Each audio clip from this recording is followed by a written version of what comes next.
AITA for canceling our wedding and honeymoon after my fiancée chose her ex over me? Hi, I'm a 31-year-old man, and until 3 weeks ago, I thought I had my life figured out. My name is Adrian, and I met my now ex-fiancée, Natalie, about 3 years ago through work. The first 2 years were solid. We took weekend trips to Lake Geneva or Saugatuck. We cooked together on weeknights, binge-watched shows, the usual couple stuff. She was into fitness and yoga. I was into basketball, and we made it work. Her friends seemed cool. My friends liked her. Our families got along. Everything checked the boxes of what I thought a good relationship should be. I proposed last October during a trip to Colorado. I did everything right. I took her to a scenic overlook she had wanted to visit. I got down on one knee, gave her the speech I had rehearsed for weeks.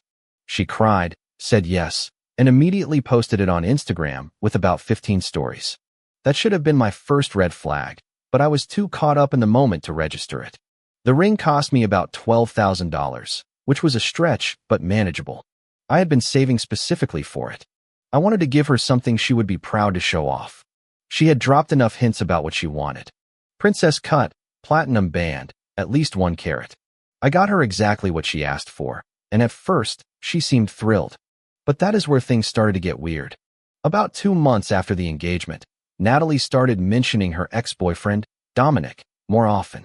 Nothing obvious at first, just casual comments like, "Oh, Dominic loved this restaurant too," or "Dominic and I went to that concert venue once." I did not think much of it initially.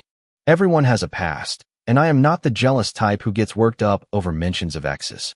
Dominic and Natalie had dated for about 4 years during and after college. From what she had told me, they broke up because he was not ready to commit to anything serious. The classic case of one person wanting marriage and kids and the other wanting to find themselves, or whatever. She described the breakup as mutual and drama-free. She said they had remained on good terms, but were no longer part of each other's lives. That narrative started to change around March. Suddenly, Dominic began texting her more frequently. She would be on her phone, and I would see his name pop up. When I asked about it, she would say things like, "Oh, he is just going through a tough time," or "He is really stressed at work and needed some advice." Again, I tried to be understanding. I am not the kind of guy who thinks his fiancée cannot have male friends or maintain civil relationships with exes. My best friend, Grant, thought otherwise. Grant has been my friend since college, an ex-Marine. He works in construction management now and has zero filter for calling out nonsense. We were having drinks one night in early April when I mentioned the situation with Dominic, and Grant looked at me like I was an idiot. "Dude, her ex just happens to pop back up right after you put a ring on it. You really do not see the issue here," he said, taking a sip of his beer. "That is not a coincidence. That is calculated. Come on, she is just being a good friend to someone who is having a hard time." Yeah. When was the last time you randomly started texting an ex to talk about your feelings? He had a point, but I argued anyway. It is different. They have history. It is not like she is hiding it from me. Grant just shook his head. "Watch your back, man. I have seen this movie before, and it does not end well for guys like you who want to believe the best in people." I should have listened to him. A month later, in early May, Natalie asked if Dominic could join us for drinks with some friends. She framed it as him needing to get out more, meet new people, and since we were all going to be at this downtown bar anyway, why not invite him? I said yes, trying to be the cool, secure fiancé who is not threatened by his partner's ex. Dominic showed up wearing designer jeans and an expensive shirt, clearly trying to make an impression. He was a couple of inches taller than me. He had that finance bro vibe. The entire night, he found ways to bring up inside jokes with Natalie, memories from their relationship, places they had been together. Nothing overtly disrespectful, but just enough to make it clear they shared a history I was not a part of. Natalie seemed to eat it up, laughing at stories I had never heard, touching his arm when she spoke to him. I tried to play it cool, but Grant pulled me aside at one point. "Are you watching this? She is flirting with him right in front of you." "She is just being friendly," I said, but I did not even sound convinced myself. "Friendly? She has not looked at you once in the last 30 minutes. She is completely focused on him." Grant was getting heated now. "You are her fiancé, and she is acting like you are the third wheel. This is massively disrespectful." When we left the bar that night, I brought it up carefully in the car because I did not want to start a fight. "Hey, I noticed you and Dominic seemed pretty comfortable tonight. I kind of felt like I was interrupting a reunion. She immediately got defensive. What are you talking about? We were just catching up. Goodness, I cannot believe you are being jealous about this. I thought you were more secure than that. There it was. The classic move of turning it around and making me the problem. Suddenly, I was the bad guy for noticing that my fiancée was paying more attention to her ex than to me. I backed down, even apologized, because I did not want to be that controlling boyfriend who cannot handle his partner having male friends. Over the next few weeks, the situation with Dominic got worse. They were texting constantly. She was on her phone during dinner, during movies, even in bed before we went to sleep. When I would glance over, it was always him. Long conversations about everything and nothing. What do you two even talk about so much? I asked one night, trying to keep my tone casual. Just life stuff. He is going through a lot right now, and I am one of the few people he feels comfortable opening up to, she said, as if it were the most normal thing in the world. What kind of stuff? I cannot talk about it. He told me some things in confidence. So now she was keeping secrets from me to protect Dominic's privacy. Great. The breaking point came 3 weeks ago. We were sitting at my kitchen table, going over the final details for the wedding. The venue was booked, invitations sent, photographer hired, DJ secured. Between the two of us, we had put down about $20,000 in deposits, with my contribution being slightly larger because I earned more. The wedding was scheduled for July 15th, with a honeymoon in Maui right after at an all-inclusive resort, already paid for to the tune of about $4,500. Natalie was scrolling on her phone while I was reviewing the catering contract when she suddenly said, "Hey, I need to talk to you about something." I looked up. Her tone was serious, yet strangely casual at the same time, like she was about to tell me she could not make it to dinner. What is up? She took a breath. Dominic is going through a really rough time. His mom's health is not great. Work has been stressful, and he is dealing with some personal things he cannot talk to almost anyone about. Okay. I had no idea where this was going. He really needs support right now, and I am one of the only people he feels comfortable being vulnerable with. It is important that I am there for him during this difficult period. Sure, I get that. So what does that have to do with us? She glanced at her phone, then back at me. He has a family thing that week in July, the week of our honeymoon, actually. It is his mom's birthday, and with her health issues, it might be one of her last big celebrations. He asked me to go with him for emotional support. I just stared at her, processing what I had just heard. You are telling me this a month and a half before our wedding? I know the timing is not great. Not great, Natalie. We have a honeymoon booked. We are getting married in 6 weeks. I know, but Dominic really needs me that week. His family has always been important to me, and with his mom's situation, she trailed off, looking at me with an expectant expression. So what are you saying exactly? I needed her to spell it out. I think we should cancel the honeymoon. Or postpone it. Just for that week. We can go later, maybe in August or September, but Dominic needs me that week for emotional support, and I cannot just abandon him when he is going through something so hard. There was a moment, maybe 5 seconds of complete silence, where I felt something fundamental inside me shift, like a switch being flipped off. All the little things I had been ignoring, all the red flags I had explained away, all the doubts I had pushed down, suddenly crystallized into a single, clear thought. This woman does not respect me, and she never will. You want me to cancel our honeymoon so you can provide emotional support to your ex-boyfriend at his mother's birthday celebration? My voice was completely calm, which surprised even me. When you say it like that, it sounds bad. How should I say it, Natalie? Please, enlighten me. What is the version of this that does not sound completely insane? She got defensive. Dominic is in crisis. His mother could be dying. I am sorry if my compassion for someone I care about is inconvenient for you, but some things are more important than a vacation. So our honeymoon, the trip we take right after we get married. You want to skip that to go to your ex-boyfriend's family event. It is his mom's birthday. She is sick, Adrian. How can you be so selfish about this? I stood up from the table. I need to think about this. Think about what? Either you support me being there for a friend in need, or you do not. She was using that tone, the one that implied I was being irrational, and she was the mature one trying to do the right thing. Give me a couple of hours, I said, grabbing my keys. I drove straight to Grant's house. He opened the door, took one look at my face, and said, "What did she do?" I told him everything. Dominic suddenly reappearing, the constant texting, the drinks where she ignored me, and now, the honeymoon request. Grant just stood there, shaking his head more forcefully with each new detail. When I finished, he was quiet for a moment. Then he said, "Dude, this woman just asked you to cancel your honeymoon so she can attend a family event for her ex-boyfriend. A family she has had no relationship with since they broke up. Do you realize how completely unhinged that is?" I do not know what to do. Yes, you do. You know exactly what to do. You just do not want to do it because you are 3 years and $12,000 deep on a ring for this person. He grabbed a beer from the fridge and tossed it to me. But let me ask you this. If your best friend came to you with this exact story, what would you tell him? I took a long drink, thinking that she is choosing her ex over him. Correct. And what else? That she does not respect him or their relationship. Also correct. Now, what would you tell him to do? I knew the answer. Walk away. There it is. Grant sat down on his couch. Look, I know this sucks.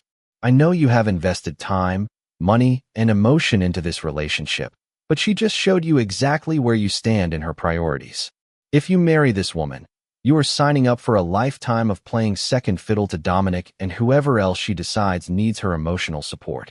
We talked for about 2 more hours. Grant helped me see clearly what I had been avoiding. Natalie had been slowly pulling away ever since Dominic came back into the picture. The engagement was supposed to be an exciting time, but instead of bringing us closer, it had created this weird dynamic where she seemed less invested in our future and more focused on maintaining her connection to her past. You know what else is weird? Grant said, that Dominic's mom's birthday just happens to fall on the exact same week as your honeymoon. What are the odds? I had not even thought of that. You think so?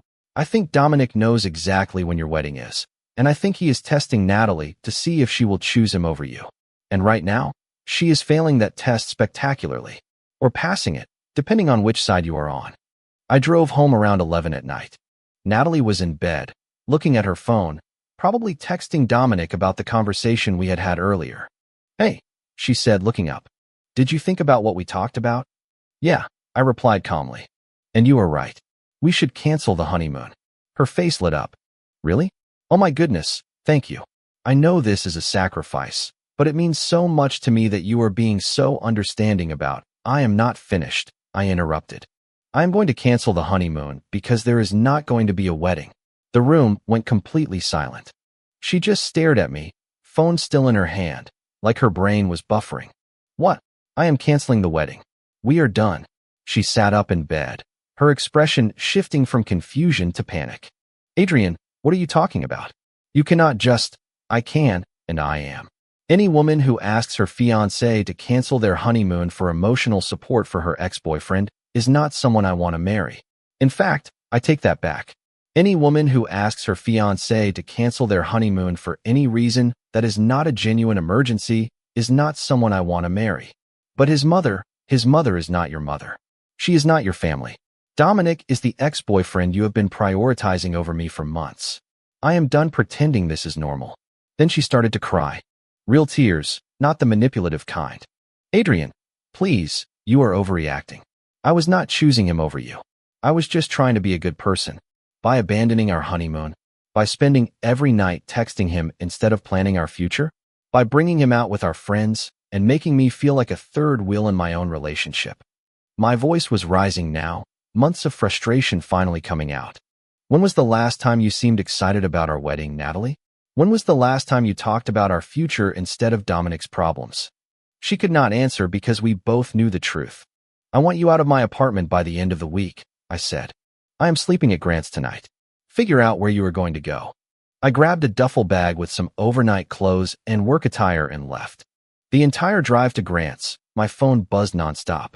Text after text from Natalie, each one more desperate than the last. "Adrian, please come back. We need to talk. I cannot believe you are doing this over one conversation. I did not mean it like that. I would never choose Dominic over you. You are throwing away 3 years over nothing. Fine, be stubborn. See if I care. Wait, please. I am sorry." I turned off my phone when I got to Grant's. He already had the couch made up with blankets and pillows. "So you did it," he said. "I did it. How do you feel?" I thought about it for a moment. Honestly, relieved. The next morning, I woke up with a clear head and a plan. First call, the event venue. Hi, this is Adrian Marcel.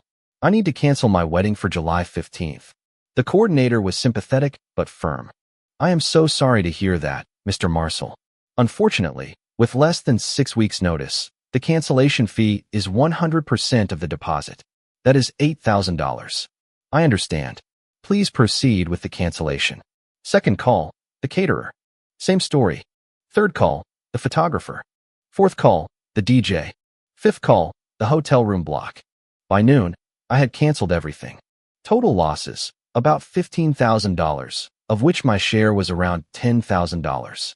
Every call felt like cutting a chain.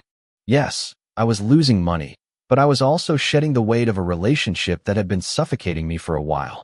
It was worth every penny.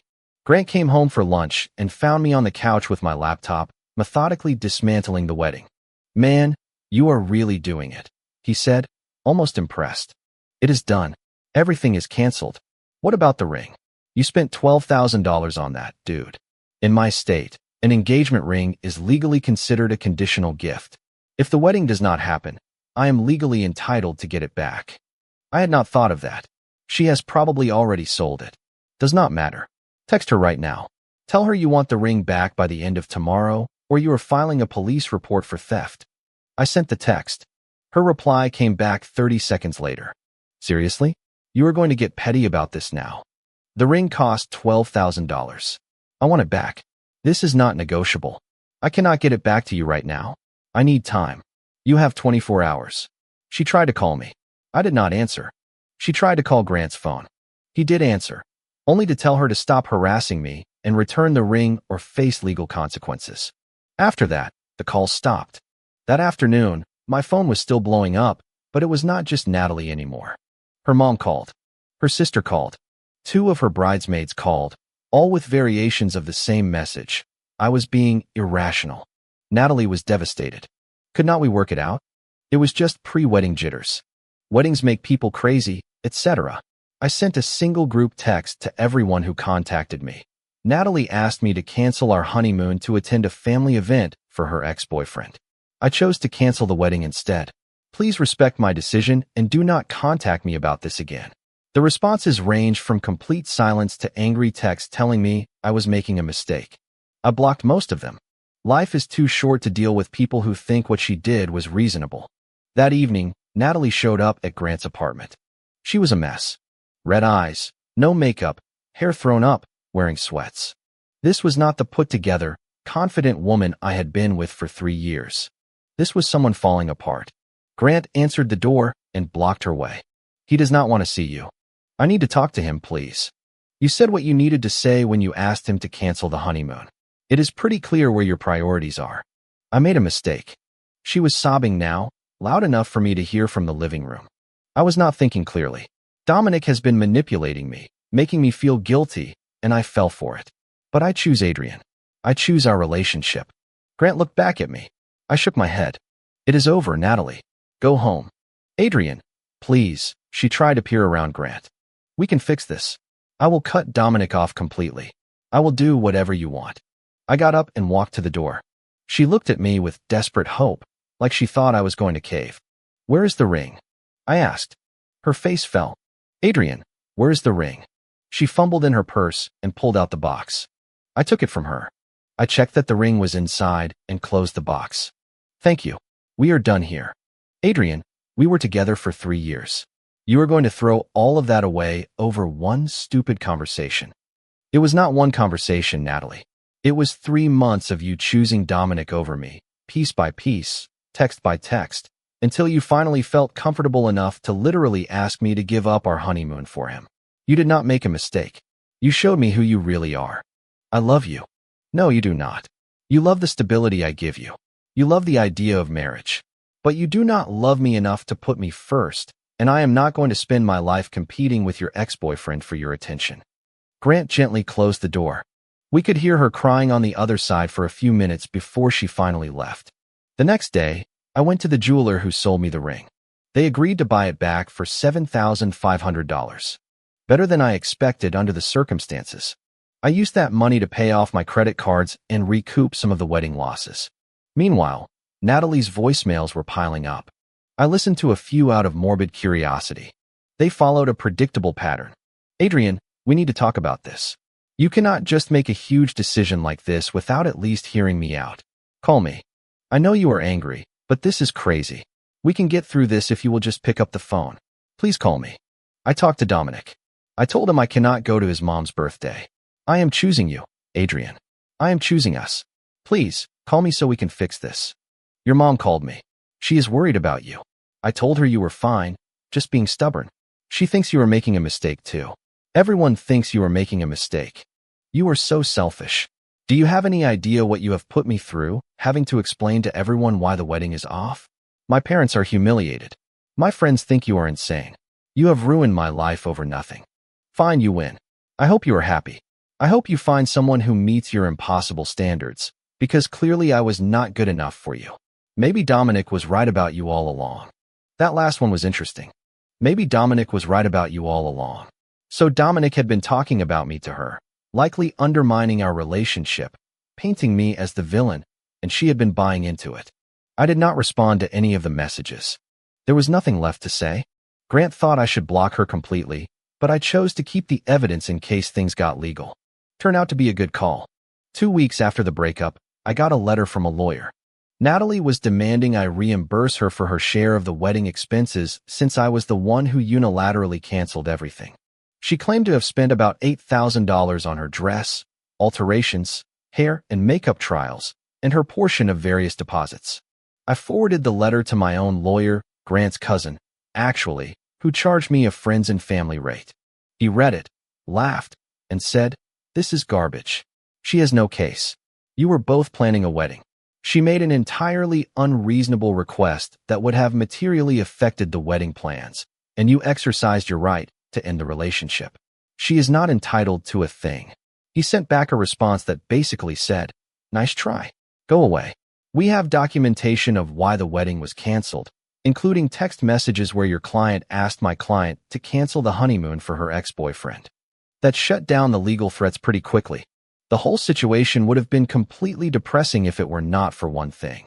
I felt better than I had in months. Lighter, clearer, like I had been walking around with a weight on my chest, and someone had suddenly lifted it off. Grant noticed it too. "You are smiling again, man. I have not seen you look like this in a while." He was right. You have been stressed out of your mind for months. I thought it was just wedding planning, but now I realize it was her. I had been walking on eggshells, trying to be the understanding fiancé, downplaying my own discomfort so I would not seem jealous or controlling. I had been making myself smaller to accommodate her relationship with Dominic, and it was eating me alive. But now, I could breathe. About 3 weeks after the breakup, so, basically now, I started hearing through mutual friends what was going on from Natalie's side. And it was exactly what you would expect. First, she and Dominic did end up going to his mom's birthday together. She posted pictures on Instagram of the two of them at a fancy restaurant, his arm around her, looking very cozy. The caption was something about being there for the people who matter with a bunch of heart emojis. Real subtle. But here is the kicker. His mom was not dying. Turns out she had had a health scare that ended up being nothing serious. One of our mutual friends did some digging out of curiosity and found out Dominic had basically exaggerated his mom's condition to manipulate Natalie into going to this family event. Second, the real story of why the wedding was canceled started to get out. Not from me. I kept quiet, but from one of her bridesmaids, who apparently thought what Natalie did was insane and started talking. As the story spread, the narrative changed pretty drastically. The people who had been criticizing me for calling off the wedding suddenly got very quiet. My own mom called me after hearing the full story from one of Natalie's relatives. "Adrian, honey, I need to know something. Is it true she asked you to cancel the honeymoon for her ex?" "Yes." There was a long pause. "I take back everything I said about you being impulsive. You made the right decision." "Thanks, Mom. That girl is nuts, frankly. I am relieved you are not marrying her." Coming from my mom, who really liked Natalie, that meant a lot. Third, and this is my favorite part, apparently Natalie and Dominic started officially dating about 2 weeks after our breakup. She is already posting couple pictures, calling him her person, acting like she has found her soulmate. The comments on her posts are hilarious, because half the people are supportive and the other half are calling her out for moving on suspiciously fast from a 3-year relationship. Someone literally commented, "Did not you just break up with your fiancé like 3 weeks ago?" Her response, "The heart wants what it wants." Grant almost spit out his drink when I showed him that. The heart wants what it wants. Seriously? She is trying to cast herself as the romantic lead in this story. She left you for her ex and is now acting like it is some beautiful love story. I shrugged. She can have it. I do not care anymore. And it is true. I really do not. Seeing those posts stung for a second, but mostly because it confirmed what I already suspected. She had been emotionally checked out of our relationship for months, probably ever since Dominic reappeared. I was just the last one to know. Fourth, and this is where karma starts to kick in. Dominic apparently has not changed much from their first go-around. According to a friend who has been keeping me in the loop, let's call her Tessa, Dominic is already showing red flags. He is too busy to make time for Natalie most nights. He cancels plans last minute. He is still on dating apps. Tessa knows this because she saw his profile while she was swiping. Natalie is apparently already stressing about it, venting to her friends about how she does not understand why he is so distant now that they finally have their chance to be together. Tessa says it is like watching someone refuse to learn from history. She left a stable relationship with a guy who was obsessed with her for someone who is already treating her like an option. Tessa told me over coffee last week. I feel bad for her, but also, she made her choice. As for me, I am doing great. Genuinely. I used the money from the ring sale to book a solo trip to Colorado in August. Grant is coming with me for part of it. I have also thrown myself into work, picking up extra hours on a big project and getting a bonus that more than covered the rest of the wedding losses. My boss even pulled me aside and said he has noticed I am more focused lately. I told him I got rid of a major distraction. He laughed and bought me lunch. The apartment is mine again, my stuff, my rules, my space. I am sleeping better, working out more. I am seeing my friends regularly instead of trying to balance everyone's needs and ending up exhausted. I am reading books, learning guitar, all the stuff I had put on the back burner because I was too busy trying to make a relationship work with someone who was not all in. And yeah, I am dating a little. Nothing serious yet. It has only been 3 weeks, and I am in no rush. But I went on a coffee date last week with a woman I met through a friend, and it was nice. Easy. No drama, no ex-boyfriends hovering in the background, no feeling like I had to compete for attention. Just 2 people talking and seeing if there is a connection. She texted me the next day saying she had a great time and wanted to do it again. We are getting dinner this weekend. It is refreshing to interact with someone who is actually present and interested, instead of halfway out the door. Looking back, I can see all the signs I missed or explained away. The way Natalie's face would light up when Dominic's name appeared. How defensive she got when I asked basic questions about their communication. How she started pulling away from wedding planning right as he reappeared. How she stopped talking about our future and started talking about his problems. I was so focused on being the good guy, the understanding partner, the non-controlling fiancé, that I let her walk all over me. I made excuses for behavior that should have been a deal breaker. I convinced myself that my discomfort was just insecurity, when really it was my gut telling me something was fundamentally wrong. The honeymoon comment was not the problem. It was just the final, most glaring symptom of a relationship that had been dying for months. She had already chosen Dominic over me in 100 small ways before she ever made that request. I was just too emotionally invested to see it clearly. But I see it now. And I am grateful it happened before we actually got married, before we had kids, before our lives became legally and financially entangled in a way that would have made leaving so much harder. Grant says I dodged a bullet. My mom says I dodged a nuclear missile. My therapist, yeah, I started seeing someone to process all this, says I displayed good boundaries and self-respect. I will take all 3. The wedding would have been in 2 weeks if it had happened. Instead, I will be at work, probably getting dinner with Grant, coming home to my quiet apartment and sleeping soundly, knowing I made the right choice. No regrets, no second-guessing, no what-ifs. Just relief and the knowledge that my future is mine again, not a compromise with someone who never fully chose me. So yeah, that is my story. 3 years, a $12,000 ring, $10,000 in wedding losses, and 1 canceled honeymoon later, I am single and genuinely happy about it. If anyone out there is in a similar situation, a partner who prioritizes their ex, who asks for unreasonable concessions, who makes you feel crazy for having basic expectations in a relationship, trust your gut. That uncomfortable feeling is there for a reason. And if someone asks you to cancel your honeymoon for their ex's family event, run. Do not walk. Run for the nearest exit, and do not look back. Life is too short to play second fiddle in your own relationship. I would rather be alone than feel lonely sitting next to someone who is supposed to be my partner. That is it.